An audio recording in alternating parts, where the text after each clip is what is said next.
we're hearing from a former FBI profiler who says the blood tells the story in the disappearance of Nancy Guthrie. The mother of Today Show host Savannah Guthrie vanished nearly 3 months ago, but her disappearance remains a chilling mystery. Investigators have found few clues that we know of. Among them, these grainy images of a masked man on her porch the night she disappeared. And then, of course, there's the blood spatter on her doorstep, which DNA testing confirmed belonged to the 84-year-old grandmother.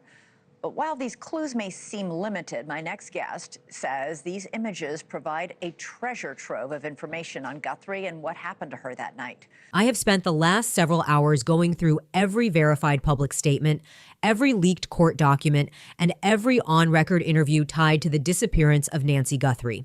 And I want to be direct with you from the first frame of this video. What is being reported in the mainstream press and what is actually happening inside this investigation are two entirely different stories. Most outlets are giving you the surface layer. They are telling you that an 84-year-old woman vanished in February, that her daughter is a well-known television personality, that there is a ransom note in play, and that police are working hard. That is the sanitized version. That is the version designed to prevent panic and protect the operational integrity of an investigation that, by every structural indicator I am looking at, is under serious strain. Here is what nobody is saying out loud. The Pima County Sheriff's Department and the FBI have now been on this case for months. No arrest, no publicly named suspect, no confirmed motive released to the public. Despite Sheriff Chris Nanos himself stating on record that investigators believe they already know the motive. Read that again. They believe they know why this was done. They are choosing silence. In a kidnapping case involving an elderly victim, that silence is not routine protocol.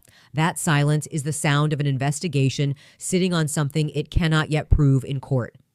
And now, quietly, without a single major network breaking it as a headline, a forensic laboratory called Astrea Forensics has entered the conversation surrounding this case. That name should mean something to every person watching this video. Astrea Forensics is not a regional crime lab. It is not a standard DNA processing facility. It is the laboratory whose advanced genealogical DNA methodology produced the forensic chain that helped build the case against Rex Heuermann, a man connected to 8 murders spanning nearly 2 decades on Long Island. The science they deployed in that case involved extracting usable genetic profiles from rootless hair samples, the kind of degraded partial biological material that conventional labs discard as inconclusive. Astrea does not discard it. Astrea builds a case from it. The fact that this lab's name is now being spoken in connection with the Nancy Guthrie investigation tells me one specific thing. Investigators have biological trace evidence they cannot process through standard channels. They have something. They are not sure yet what it means. And they have called in the most sophisticated forensic genealogy operation currently operating in the United States to find out. That is where this case stands right now. And everything you are about to hear in this briefing flows directly from that single buried fact. Nancy Guthrie is 84 years old. She is the mother of Savannah Guthrie, co-host of NBC's Today Show, one of the most watched morning programs in the United States. She lives in Tucson, Arizona. And sometime in February of 2026, she vanished from her residence under circumstances that authorities have officially classified not as a missing persons case, but as a kidnapping. That classification distinction matters enormously. Law enforcement does not use the word kidnapping casually. To classify a disappearance as a kidnapping, investigators must have affirmative evidence that the victim was taken against their will by another party. It is not an assumption. It is a conclusion drawn from physical evidence at the scene, witness statements, or both. The Pima County Sheriff's Department made that determination, which means from the earliest stage of this investigation, they were not searching for a confused elderly woman who wandered from her home. They were hunting a perpetrator. Tucson sits in the Sonoran Desert in southern Pima County, roughly 60 miles north of the Mexican border. The geography is critical to understanding both how this crime was likely executed and why the search for Nancy Guthrie has proven so operationally difficult. The desert terrain surrounding residential Tucson is vast, topographically complex, and thermally hostile. Daytime temperatures in February can reach the mid-60s Fahrenheit, but nighttime temperatures drop sharply. For an 84-year-old woman, exposure in that environment without shelter becomes a medical emergency within hours. The search window, from a survivability standpoint, was brutally narrow. Standard law enforcement protocol in a confirmed kidnapping of an elderly victim demands immediate escalation. The FBI's crimes against children and violent crimes units are typically activated within the first 24 hours. Thermal imaging aircraft, ground search teams, and digital forensics, including extraction of home surveillance data, phone records, and financial transaction monitoring, are standard first response tools. The public record indicates that thermal imaging was eventually deployed in the Guthrie case. What the public record also indicates, critically, is that there were delays in that deployment. In a desert environment where a victim's survival window is measured not in days, but in hours, delayed thermal deployment is not a procedural footnote. It is a potential turning point in whether a victim is found alive. Retired Detective Bob Gilliam, speaking publicly about the case, suggested that the abduction as described likely required coordination. Removing an 84-year-old woman from a private residence without triggering an immediate neighborhood response, without leaving overwhelming forensic contamination, and without being captured clearly on available surveillance, points toward a pre-planned operation rather than an opportunistic crime. Gilliam specifically raised the possibility of multiple perpetrators. If that assessment is accurate, investigators are not looking for a single impulsive actor. They are profiling what amounts to an organized criminal operation that selected a specific target, surveilled her residence, identified a window of vulnerability, and executed a coordinated extraction. That profile changes everything about how this investigation should be resourced and prioritized. Nancy Guthrie is not an abstract victim in a news cycle. She is an elderly woman taken from what should have been the safety of her own home in a planned, deliberate act. The months that have passed since her disappearance have not produced an arrest, a named suspect, or a publicly confirmed motive. What they have produced is a growing body of forensic evidence, a sealed set of 911 recordings, a disputed ransom communication, and now the involvement of a forensic laboratory whose capabilities sit at the absolute frontier of criminal DNA science. The geography of this crime, physical, institutional, and evidentiary, is the foundation upon which everything that follows must be understood. Every kidnapping investigation ultimately reduces to a single question. What does the physical evidence actually establish, and what does it leave unresolved? In the Nancy Guthrie case, that question has no clean answer yet. What exists is a collection of evidence streams, some promising, some compromised, some actively withheld, that together paint a picture of an investigation simultaneously advancing on multiple forensic fronts while facing significant evidentiary gaps that have so far prevented an arrest. Here is what is known. Here is what it means. And here is where each thread either leads or breaks. The 911 calls placed in connection with Nancy Guthrie's disappearance have not been released to the public. Under Arizona law, emergency call recordings are generally classified as public records. However, specific exemptions exist that permit law enforcement to withhold recordings when release could materially damage an active criminal investigation. The Pima County Sheriff's Department has invoked that exemption. Retired Detective Bob Gilliam's public assessment of this decision is the most clinically significant statement made about this case to date. His position is unambiguous. The 911 recordings contain investigative information that detectives are deliberately protecting. In the context of a kidnapping investigation, that means one or more of the following is true. The recordings contain timeline details that would allow a perpetrator to calibrate their alibi. They contain a name, a description, or a location reference that has not yet been corroborated through independent channels. Or they contain behavioral indicators, emotional responses, specific knowledge, reaction timing, that point toward a person of interest who has not yet been publicly identified. In cold case forensics, 911 call behavioral analysis is a recognized investigative discipline. The way a caller describes a victim, the emotional register they use, the details they volunteer versus the details they omit, all of it is subject to forensic linguistic analysis. The fact that these recordings are being protected this aggressively suggests they are not simply logistical records. They are potential behavioral evidence. Doorbell camera footage exists in connection with this case. Investigators have identified and recovered a glove approximately 2 miles from Nancy Guthrie's residence. The glove's physical characteristics are consistent with an item visible in that doorbell footage. That evidentiary connection, linking an object found at distance from the residence to footage captured at the residence, is a significant forensic thread. It suggests a directional movement pattern and potentially identifies a route taken by the perpetrator or perpetrators following the abduction. However, DNA extracted from the recovered glove has not matched any known profile in the investigative database. It has not matched evidence recovered from inside the Guthrie residence. This is both a setback and a data point. The absence of a database match does not mean the DNA is unusable. It means the contributor has no prior law enforcement DNA record. That finding narrows the behavioral profile. The individual whose DNA is on that glove has not previously been arrested, convicted, or voluntarily submitted to a law enforcement DNA collection process. They are forensically invisible through conventional channels. This is precisely the evidentiary scenario where Astrea Forensics becomes not just useful, but potentially decisive. Astrea Forensics operates at the intersection of traditional DNA analysis and investigative genetic genealogy.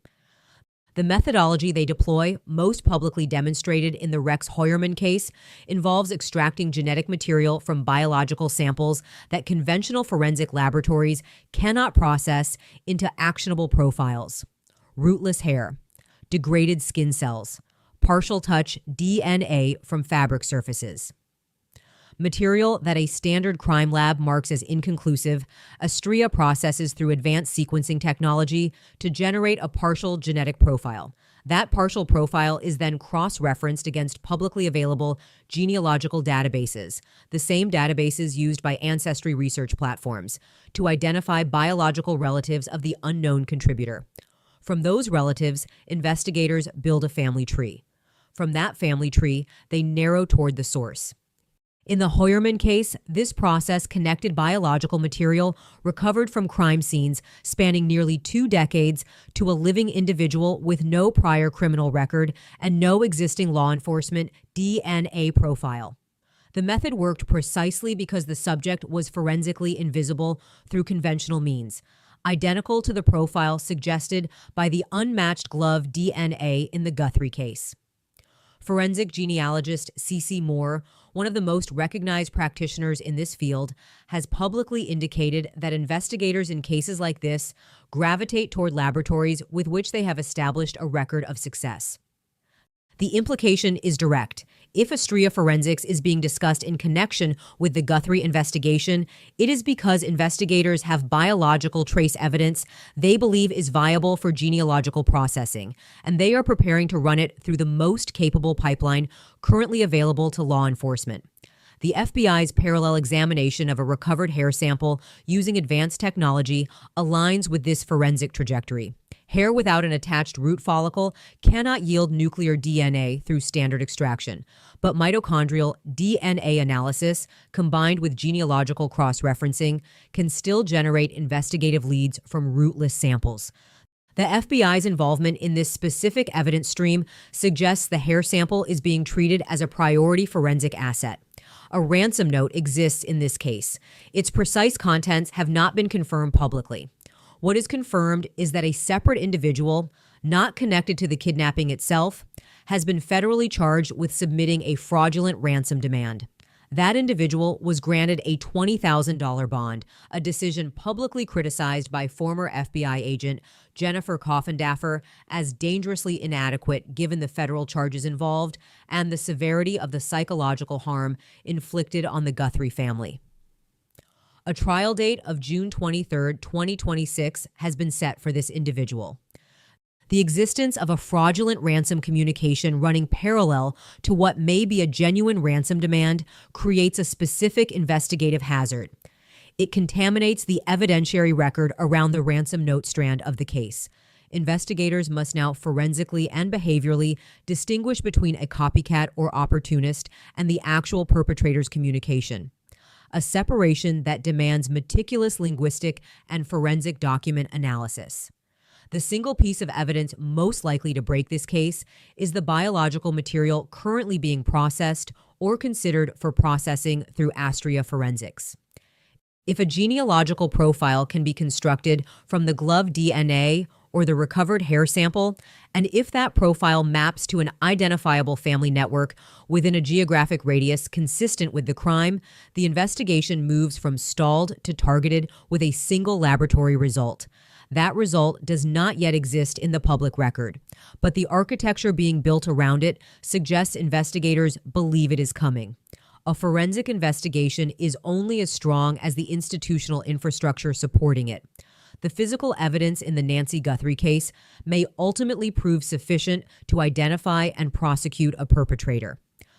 But the investigative framework surrounding that evidence has exhibited failures, structural, procedural, and judicial, that have materially compromised the case at multiple junctures. Those failures deserve the same clinical scrutiny as the evidence itself, because they are not isolated oversights. They are a pattern, and patterns in institutional behavior have consequences that extend far beyond a single case file. In a confirmed kidnapping of an elderly victim in desert terrain, thermal imaging deployment is not optional equipment. It is a first response imperative. An 84-year-old woman in the Sonoran Desert environment faces life-threatening exposure within a time frame measured in hours, not days. The public record establishes that thermal imaging was eventually used in the search for Nancy Guthrie. It also establishes that this deployment was delayed. The operational consequence of that delay cannot be overstated. If Nancy Guthrie was alive and in the desert within the first 24 to 48 hours of her disappearance, a delayed thermal sweep did not simply slow the search. It potentially eliminated the only window in which she could have been recovered alive. No subsequent forensic development, however sophisticated, reverses that outcome. The thermal imaging delay is the single most consequential procedural failure in this investigation, and it has received almost no sustained analytical attention in mainstream coverage. Reports have surfaced indicating that the Pima County Sheriff's Homicide Unit underwent leadership changes during the period of the Guthrie investigation. In any active major case, investigative continuity is not an administrative preference. It is a forensic necessity. Leadership transitions mid-investigation create chain of custody vulnerabilities, disrupt established informant and witness relationships, and introduce institutional knowledge gaps at precisely the moments when accumulated case intelligence is most operationally valuable. The timing of this leadership disruption, coinciding with one of the highest profile missing persons cases in Arizona's recent history, raises questions about internal resource prioritization and departmental stability that the Pima County Sheriff's Department has not publicly addressed. An investigation of this complexity and public visibility demands consistent senior-level command continuity from day one through resolution. The record suggests that standard was not maintained. When a federal judge granted a $20,000 bond to the individual charged with submitting a fraudulent ransom demand in the Guthrie case, former FBI agent Jennifer Coffindaffer's public response was immediate and unambiguous. She called the decision horrible. Her objection was not procedural, it was substantive. A fraudulent ransom communication targeting the family of an active kidnapping victim is not a financial crime or a fraud of convenience. It is a deliberate act of psychological aggression against a family already in crisis, and it is a direct contamination of an active federal investigation. The individual charged faces up to 20 years in federal prison upon conviction. The bond set against that exposure, $20,000, signals a judicial calculus that failed to adequately weight either the severity of the psychological harm inflicted or the investigative damage caused by introducing fraudulent evidence into an active kidnapping case. That judicial decision does not exist in isolation. It exists within a broader institutional environment that has, across multiple dimensions, responded to this case with a consistency of underreaction that demands accountability. Savannah Guthrie's public profile has ensured that this case receives national media attention that most missing persons cases in Arizona never see. That attention is the only external pressure mechanism keeping institutional accountability visible. The overwhelming majority of elderly missing persons cases in this country do not have that visibility. They move through the same institutional infrastructure, the same procedural frameworks, the same resource allocation decisions, the same judicial calibrations, and they do so invisibly. What happens in the Nancy Guthrie case sets a behavioral precedent for how Arizona law enforcement and the federal judiciary treat high-stakes kidnapping investigations going forward. If thermal imaging delays go unexamined, they will be repeated. If mid-investigation leadership changes carry no institutional consequence, they will continue. If fraudulent interference with active kidnapping cases results in easily postable bond amounts, the deterrent framework collapses entirely. Nancy Guthrie is 84 years old. She has been missing for months. Her family is publicly visible and privately devastated. The institutions responsible for finding her and prosecuting whoever took her have the forensic tools, the federal resources, and the public mandate to resolve this case. The record to date suggests those institutions have not yet operated at the standard this case demands. The question that now hangs over every remaining investigative decision is whether Astrea Forensics and the FBI's advanced hair analysis can overcome not just the evidentiary gaps in this case, but the institutional ones as well. I have walked you through every verified evidence stream in this case. I have shown you where the forensic architecture is strong, where the institutional framework has cracked, and where the single most consequential laboratory result in this entire investigation is still pending. Now I'm going to give you my honest analytical assessment, and I want you to tell me in the comments whether you agree. There are two paths this investigation can realistically take from this point forward. The first path. Astrea Forensics successfully constructs a genealogical profile from the biological trace evidence currently under advanced analysis.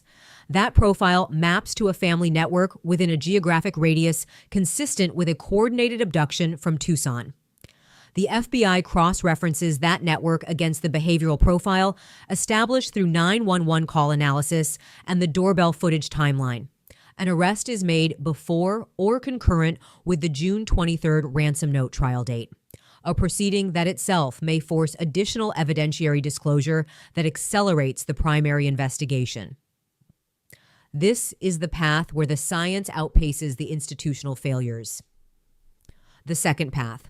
The biological samples yield a partial profile insufficient for genealogical triangulation. The 911 recordings remain sealed indefinitely.